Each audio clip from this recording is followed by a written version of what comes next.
Nel 2019 abbiamo comprato questo furgone al termine della sua vita utile e trasformato nella nostra casa viaggiante. Poi lo abbiamo spedito in America. Noi l'abbiamo chiamato Nirvan e le abbiamo dato una seconda vita.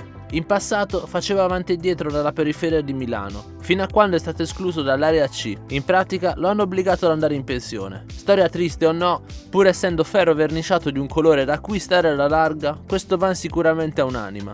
Ha cavalcato le strade del Nord America e messo a tacere tutti i dossi del Centro America. Lo abbiamo lasciato un anno a Panama e si è riacceso con mezzo giro di chiave. Ultimamente si diverte a infrangere il record di quote andine senza perdere una goccia d'olio. Oggi, dopo quasi 3 anni passati ad esplorare le Americhe senza nessun problema meccanico grave, ci rendiamo conto di quanto vivere e viaggiare in un van fatto da noi sia un percorso pieno di aspetti positivi, soprattutto ora che ci troviamo a visitare il sud del Perù, non come turisti ma come comodi viaggiatori. Oggi questo video lo dedichiamo a lui, che è il vero protagonista di questa avventura.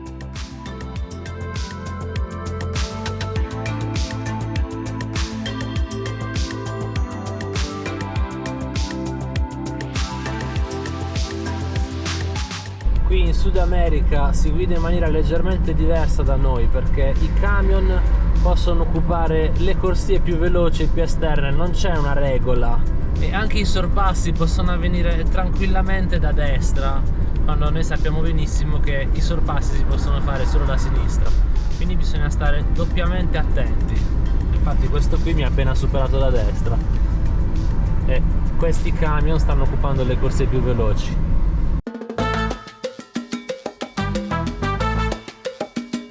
Siamo fermati un attimo per riempire il gas in questo posto, dovrebbero riempircelo. Sta entrando questo gigante nello stabilimento del gas ed ecco la nostra bombola con l'attacco americano, che è difficilissimo da riempire in queste zone. Non è ancora vuota, però ne approfittiamo. Questo è il mega impianto qui a Lima e qui ci sono i prezzi. Per quella da 10 kg sono circa 10 euro e noi abbiamo questa qui, però la valvola qui è diversa.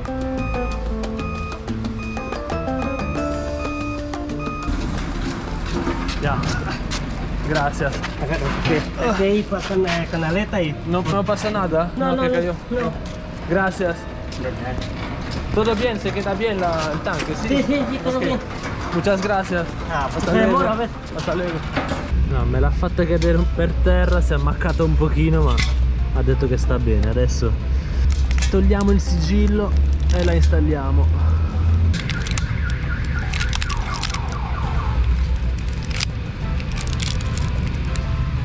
Ecco qua, bombola installata, assicuriamoci che sia chiusa e si parte.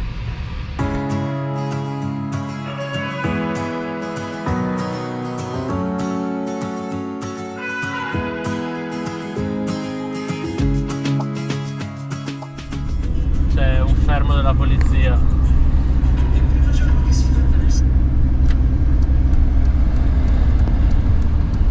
Era segnato.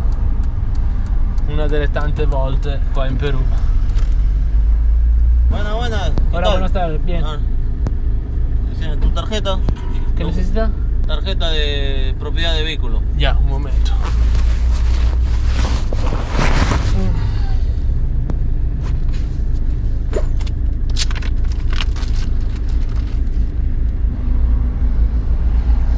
Aquí está la mi propiedad.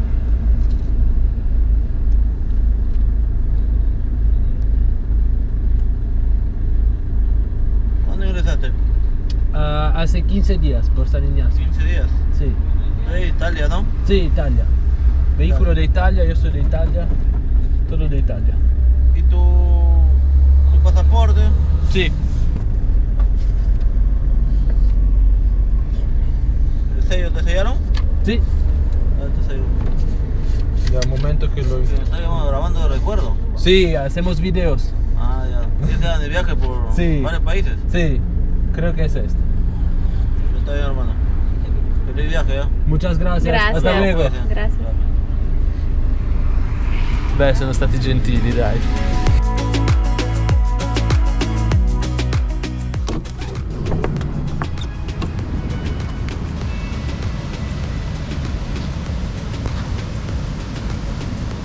Diciamo che questo è il tipico clima che stiamo incontrando sulla costa peruviana, almeno di prima mattina. Ci troviamo sulla spiaggia del Cerro Azul, che è una località alquanto turistica per i surfisti, a un'ora e mezza da Lima. Le onde oggi sono veramente alte e c'è questa tipica nebbiolina della costa peruviana. Noto con dispiacere che il nostro van questa notte o stamattina è stato vandalizzato non dalle persone ma da alcuni animali. Infatti è totalmente striato da queste cose qui degli uccelli, insomma. Noto che anche qualche cane ci ha dato il buongiorno. E qui sul tetto anche tutto da pulire. È praticamente tutto pieno. Non hanno risparmiato neanche un piccolo angolo. Grazie veramente a tutti voi, specie protette della costa peruviana. Ci siamo presi un caffè, adesso pulirò con la doccetta queste cose qui e poi partiamo, insomma, perché dobbiamo raggiungere Pisco. Aspetto Sere che si sta finendo di vestire e poi possiamo partire. Ero un po' in dubbio se parcheggiare qua sotto perché c'è sempre il rischio che delle noci di cocco cadano sul tetto, ma vedo che le noci non ci sono. Qua vedo che gli uccelli hanno fatto serata.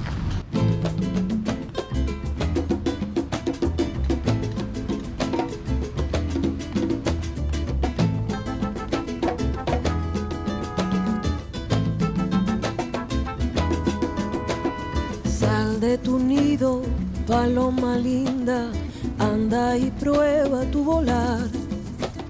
No tengas miedo, mi palomita, que nada te va a pasar.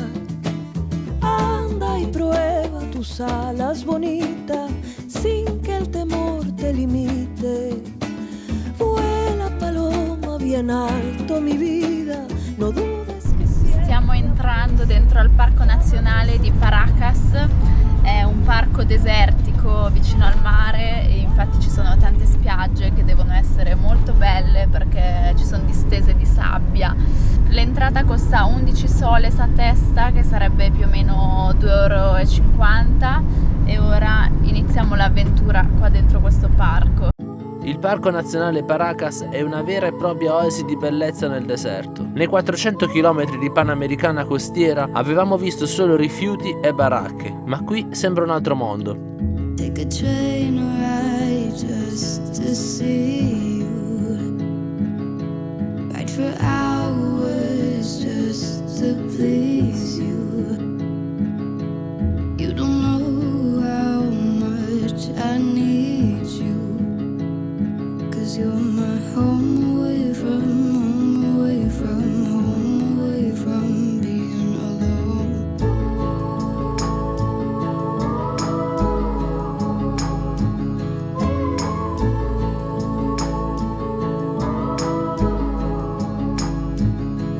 Run away from home, why don't you? 'Cause I did the same. Il panorama è questo, colline sabbiose e dune colorate, il tutto sullo sfondo dell'oceano. In giro non c'è quasi nessuno. 'Cause you're my home away from home, away from home, away from being alone.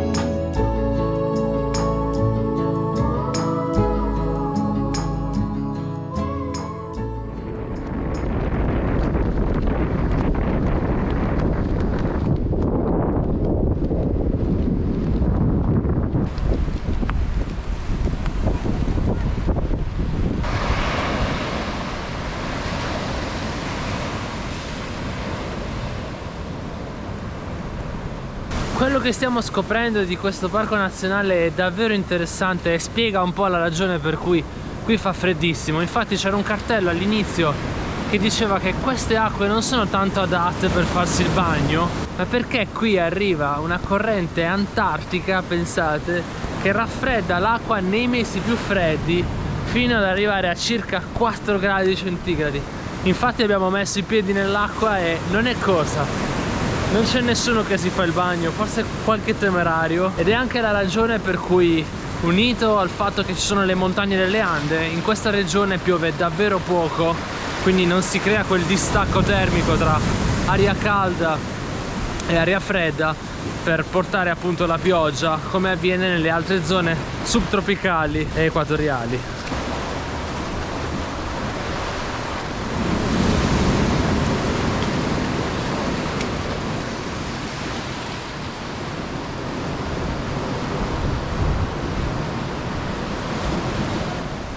Nascosti da qualche parte ci sono leoni marini e anche i pinguini, i famosissimi pinguini peruviani, che però non riusciamo a vedere.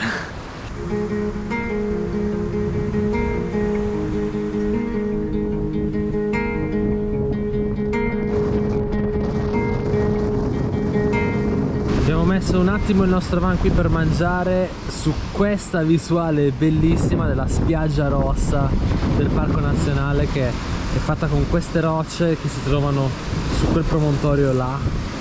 Il mare è agitatissimo.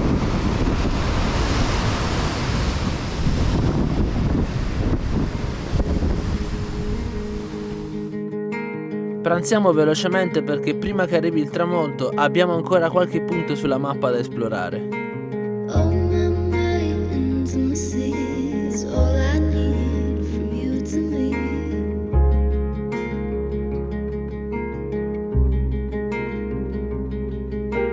Oh, my mind and my seas, all I need from you to me.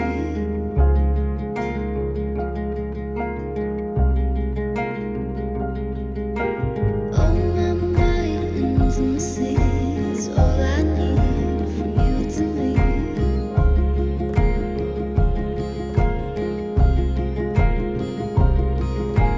Oh, my mind and my seas, all I need from you to me.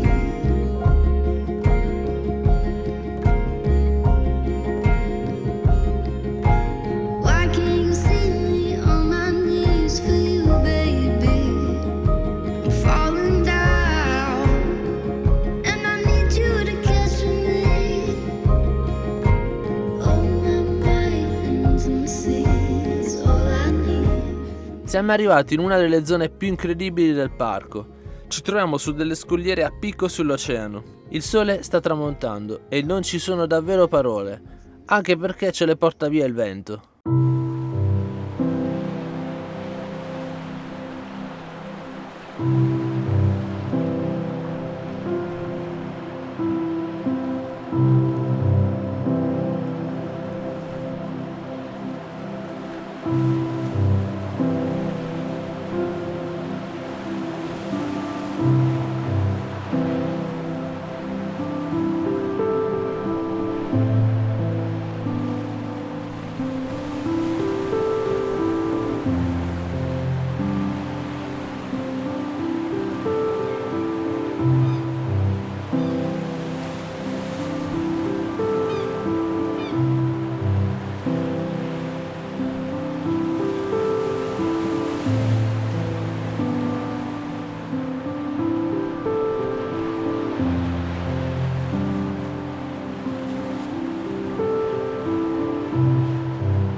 stanotte ci siamo messi vicino all'entrata del parco, proprio sul confine, perché non è permesso campeggiare.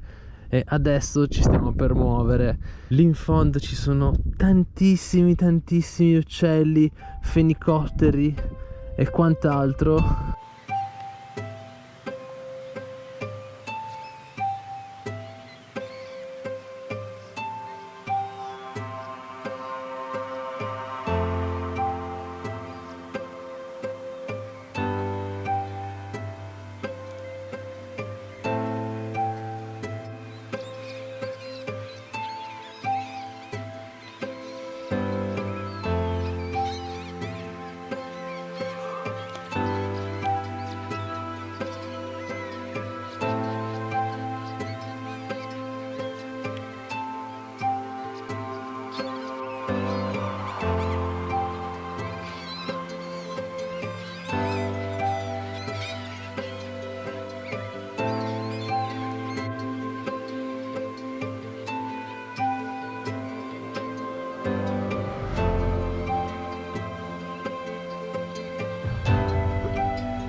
Ora siamo pronti per metterci in cammino. Oggi ci aspetta una destinazione importantissima. Adesso si va a Ica.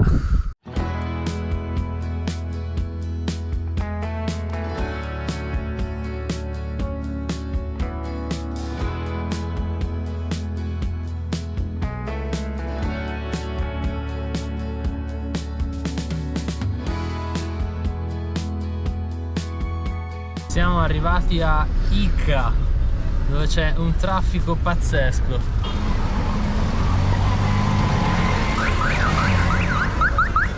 Qui le regole si fanno col clacson, cioè tu suoni e passi. Sono anch'io. Qua ci sono delle ragnatele di fili e cavi elettrici. Oggi finalmente, dopo oltre 2 settimane in Perù, proveremo il pisco, che è un liquore tipico di qui. Viene fatto con l'uva, non sappiamo molto, infatti adesso andremo a provarlo apposta, vediamo se reggiamo l'alcol peruviano. Il pisco è un'acquavite peruviana ricavata dalla distillazione di vino bianco e rosato, aromatico e no. È una bevanda nazionale in Perù, mi dice Wikipedia. La cosa interessante è capire come fa a crescere una vigna nel deserto, perché a parte questa striscia dove siamo, dove ci sono un pochino di alberi, tutto intorno c'è il deserto.